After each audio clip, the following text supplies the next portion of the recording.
Christy and Andrew McKenzie are living a love story. Married 37 years, they cherish time with the family and traveling on the open road. On that motorcycle, it feels so freed. And I'm, of course, holding on to the love of my life.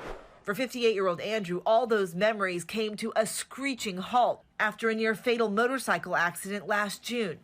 After T-boning a car that ran a red light, witnesses say Christy and Andrew were hurled 50 feet across the pavement. All I truly wanted to know was he okay and where my husband was. Andrew, unconscious, is airlifted to the hospital for emergency surgery. Their injuries are extensive.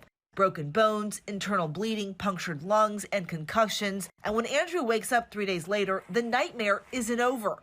29 years of his life have disappeared into thin air.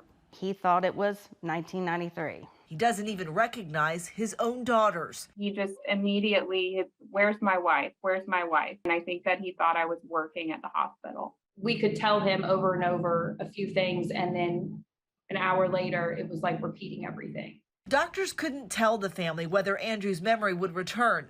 But just 24 hours after Christy convinced the staff to put them in the same room. One of my first things I remember is Christy in the wheelchair beside trying to worry about me taking care of myself. He started coming around, asking me things, and I was like amazed.